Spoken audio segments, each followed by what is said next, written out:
Every moment, something is calling for your attention. Notifications, breaking headlines, conversations, and opinions. We live under constant bombardment from competing voices, each demanding our attention and allegiance. Imagine standing in a crowded room where everyone is talking at once.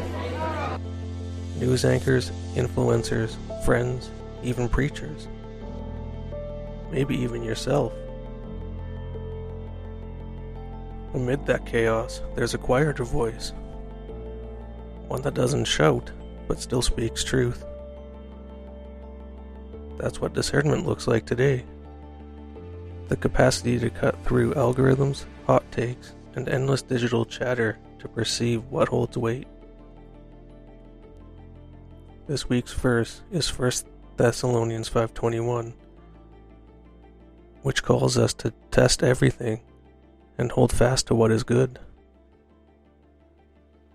That raises a vital question for our age of information overload. How do we test anything when everything claims authority? Previous generations never faced distractions like this.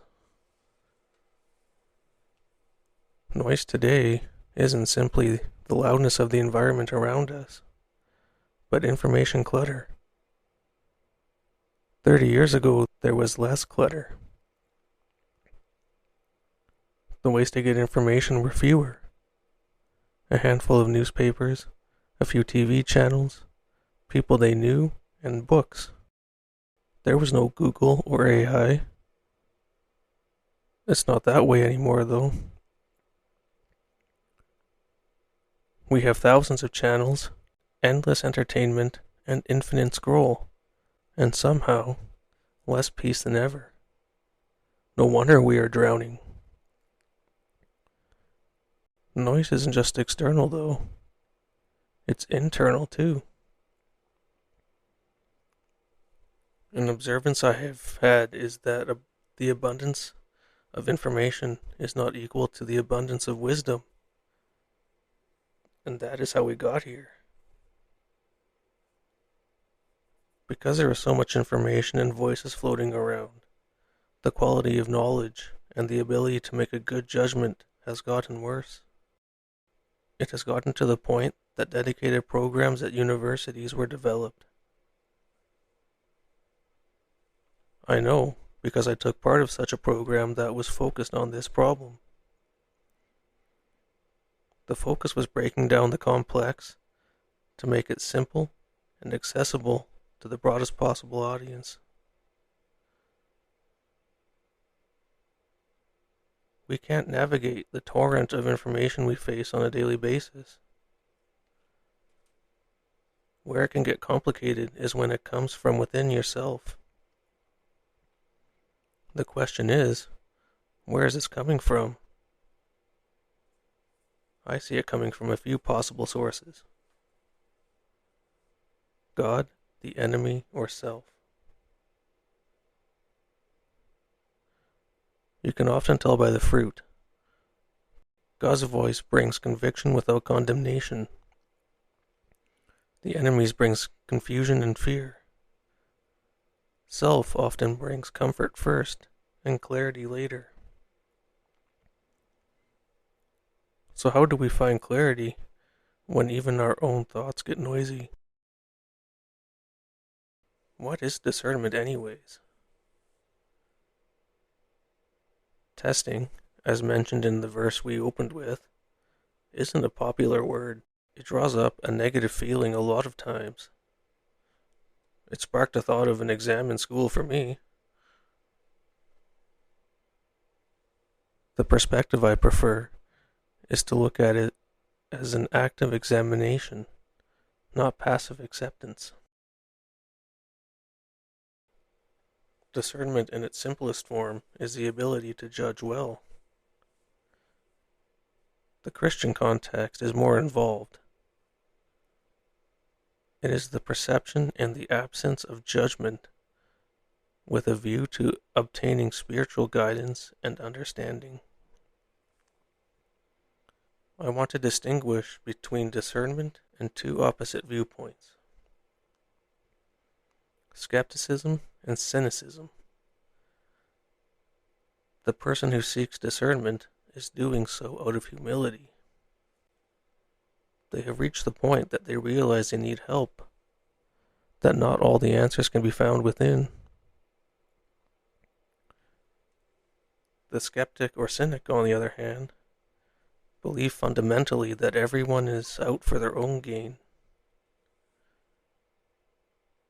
They doubt or question everything. The views of the skeptic or cynic are dangerous because they have shut the door to the possibility that they are wrong, and no amount of proof will be enough. The good news is that it's not impossible for that person to step out of that mindset, but it won't be easy. The blinders need to be removed by Christ. Discernment is also the willingness to be corrected. There are two scriptures I want to look at that show this to be the case. The first I want to look at is Hebrews 5:14. It says, "But solid food is for the mature, for those who have their powers of discernment trained by constant practice to distinguish good from evil." At first reading, the example of food given in this passage doesn't make much sense. What does food have to do with discernment? Looking at it further, though, it reveals the fact that in the same way a newborn isn't ready for solid food, as their body needs time to mature, so discernment follows the same reasoning. It takes time to acquire the ability to question things, not merely take them at face value. The other verse is found in Proverbs 2, verse 3-5. It reads, "Yes, if you call out for insight and raise your voice for understanding, if you seek it like silver and search for it like hidden treasures, then you will understand the fear of the Lord and find the knowledge of God." Proverbs establishes the point about discernment needing humility. Someone like a skeptic or a cynic figures they have life figured out and don't want guidance, whereas the humble person will seek out insight and understanding as if it were a treasure, because they recognize their limitations. So, what are some barriers to discernment?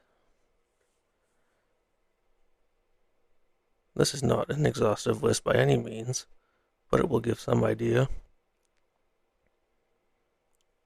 Spiritual noise. Voices that use God language, but lack truth. The prosperity gospel comes to mind. I have issues when a pastor is preaching that all God wants for you is to live a worry-free life. Your best life now, as it were. Everything runs smoothly. No financial problems, good health, and abundance. The catch is that you will only obtain this if you give all your money to the church. Well, okay, that last bit is a bit facetious, but the point still stands. Emotional noise. Reacting instead of reflecting. This one might be the hardest to spot because it feels so natural. Emotional noise happens when we react before we reflect, when our first impulse becomes our final word. Maybe it's that post that irritates you, the comment that feels like a jab, or the story that hits just the right nerves. Before you even realize it, you already formed an opinion, drawn a conclusion, or maybe even hit share. Our emotions aren't the enemy. They're part of how God wired us. But when they lead without wisdom, they can drown out discernment. Reacting feels powerful in the moment. Reflecting feels slow. But reflection is where truth has room to surface. Proverbs 29:11 says, "A fool gives full vent to his spirit, but a wise man quietly holds it back." That verse isn't telling us to suppress how we feel. It's calling us to pause, to give the Holy Spirit space to sift what's real from what's reactive. So before responding, it might help to ask, why did this hit me the way it did? Is it conviction or defensiveness? Fear or love of the truth? When we take time to name what we feel, emotion becomes a tool for discernment instead of a distraction from it. So emotional noise can blur our vision from the outside. But there's another barrier that comes from within: internal bias. Internal bias is tricky because it feels like conviction, but often it's comfort wearing a disguise. It's the subtle pull to believe the version of truth that benefits us most. We all do it. We want to be right, to feel safe, to have our worldview confirmed. But discernment can't grow where comfort rules. Sometimes the hardest deception to spot isn't out there. It's the one we tell ourselves. The mind quietly edits what it doesn't want to wrestle with.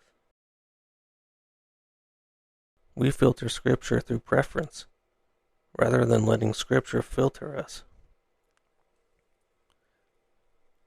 Jeremiah 17:9 puts it bluntly: "The heart is deceitful above all things, and desperately sick. Who can understand it?" That's not a statement of hopelessness. It's a reminder that we're not the final authority. Bias loses its power when we invite God to search our motives. Like David prayed, "Search me, O God, and know my heart." Distraction dulls discernment. The cost of constant consumption. Constant consumption dulls your ability to test.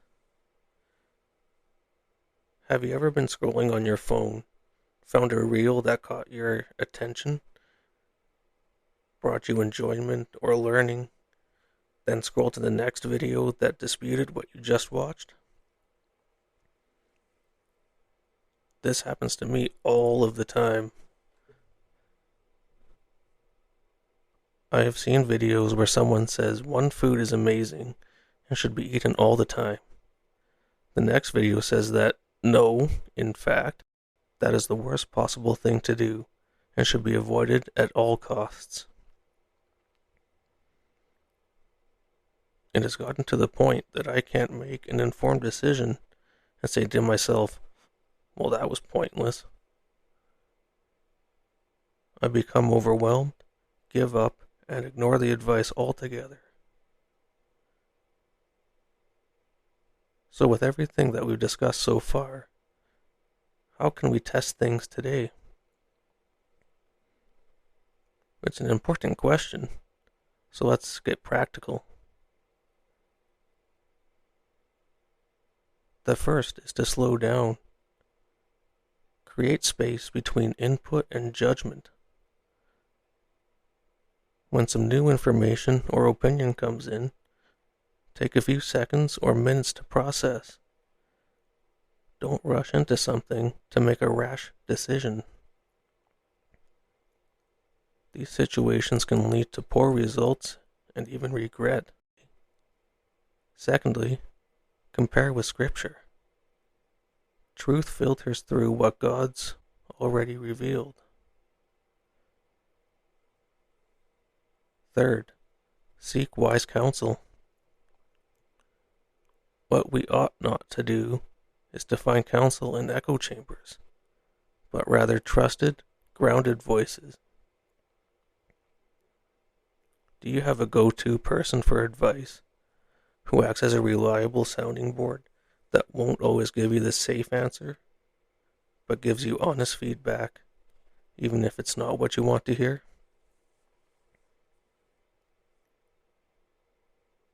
Echo chambers sound great, but they don't accomplish what you want in the long run.